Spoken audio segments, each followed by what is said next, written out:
जैसा कि आपको विभिन्न घटनाओं से विदित है कि सूर्य इस समय अपनी सक्रियता के अधिकतम दौर से गुजर रहा है। ये सोलर साइकिल 25 है और इस दौरान हमको सूर्य की सतह पर अनेक काले धब्बे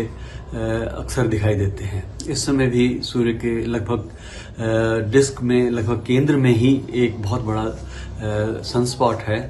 जिसकी वजह से हाल ही में ये चिंता व्यक्त की गई कि सूर्य की तरफ से कोई ऐसा तूफान आने वाला है जो कि हमारे सामान्य जीवन में काफी हद तक हलचल पैदा कर सकता है। वास्तव में सूर्य जो है बहुत तप्त गैसों का एक गोला है। जो इसमें हमें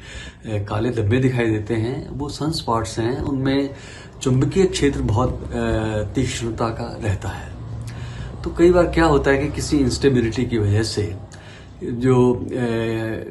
सनस्पॉट की जो चुंबकीय क्षेत्र है उसमें जो कैद ऊर्जा होती है वो अचानक से रिलीज होती है, जिसको कि हम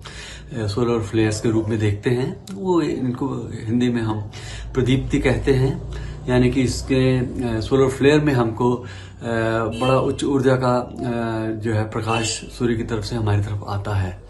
ये अल्ट्रावायलेट से लेकर एक्सरेज और गामा रेज तक का भी होता है और इसके साथ साथ उच्च ऊर्जा के कण भी पृथ्वी की तरफ जो है बहुत तीव्र गति से आते हैं। तो इस बार जो है 6 अक्टूबर को एक इवेंट हुआ था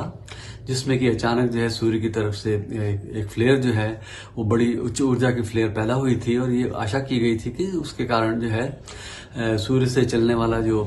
विकिरण है और जो उच्च ऊर्जा के कण हैं वो पृथ्वी पर काफी हलचल पैदा करेंगे। जो उच्च ऊर्जा के कण हैं जो पृथ्वी के आसपास जब आते हैं तो पृथ्वी चूंकि एक बार मैग्नेट की जैसे है और इसके पोल्स भी जो हैं ज्योग्राफिकल पोल्स के लगभग उसी दिशा में ही हैं, यद्यपि उससे थोड़ा दूर हैं कुछ डिग्री, लेकिन जो उच्च ऊर्जा के कण हैं वो पोलर रीजन में जो है चले जाते हैं और वहाँ वो ऑक्सीजन के मॉलिक्यूल से टकराते हैं। तो ये जो है विभिन्न प्रकार की छटा देने वाला प्रकाश पैदा करते हैं और 6 अक्टूबर के इवेंट से लाल रंग का प्रकाश जो है जिसको कि हम ऑरोरल लाइट्स कहते हैं वो पैदा हुआ था। इसकी अपनी बहुत ही सुंदर छटा रहती है और हाई लैटिट्यूड्स में तो इसको देखते ही हैं, लेकिन चूंकि ये बहुत एनर्जेटिक इवेंट था तो इसको लो लैटिट्यूड्स में भी देखा गया। यहाँ तक कि टेक्सास और एरिजोना जैसे इलाकों में भी इसका प्रभाव देखा गया था। इसके बाद 8 अक्टूबर को भारतीय समय के अनुसार सुबह एक और जो है इवेंट हुआ जिसमें कि एक एक्सरे फ्लेयर पैदा हुई और उसके कारण जो है एक बहुत जो है मैसिव कोरोनल मास इजेक्शन यानी कि एक हॉट ब्लॉब ऑफ प्लाज्मा, यानी कि आप ये समझिए कि प्लाज्मा का एक भभका जो है वो चल पड़ा और ये चूंकि ये सनस्पॉट लगभग हमारी तरफ ही उसका रुख था तो ये कोरोनल मास इजेक्शन जो कि हॉट ब्लॉब ऑफ प्लाज्मा है ये हमारी तरफ बढ़ गया। तो इसके कारण जो है 10 अक्टूबर और 11 अक्टूबर को पृथ्वी पर जो है उसके प्रभाव देखने को मिलेंगे। वो प्रभाव किस प्रकार के हैं कि सैटेलाइट्स में वो एक डिस्टर्बेंस पैदा कर सकते हैं, शॉर्टवेव कम्युनिकेशन में जो है उनके कारण बाधा होती है और इसके अलावा जो है ये चूंकि उच्च ऊर्जा के कण भी सूर्य की तरफ से हमारी तरफ आ रहे हैं तो जितने भी सैटेलाइट्स जो हैं कम्युनिकेशन के लिए जिनको अंतरिक्ष में विभिन्न कक्षाओं में स्थापित किया जाता है उनके अंदर जो है ये डीसी करंट पैदा कर देते हैं, तो कई बार शॉर्ट सर्किटिंग हो सकती है।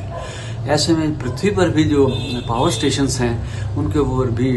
इसका प्रभाव पड़ता है और अब चूंकि जो पावर जनरेटिंग कंपनियां और पावर डिस्ट्रीब्यूशन कंपनियां हैं वो अपने ट्रांसफार्मर्स को और पावर डिस्ट्रीब्यूशन सिस्टम को ऐसे किसी इवेंट से इंटैक्ट रखने के लिए पहले से सचेत रहते हैं। और क्योंकि कोरोनल मास इजेक्शन जो है सूर्य की तरफ से चला है ये अब इसका प्रभाव जो है पृथ्वी तक ऑलरेडी पहुंच रहा है और अगले 12 घंटे से 24 घंटे तक इसके प्रभाव में हमारे सैटेलाइट्स के ऊपर असर होने की पूरी संभावना है।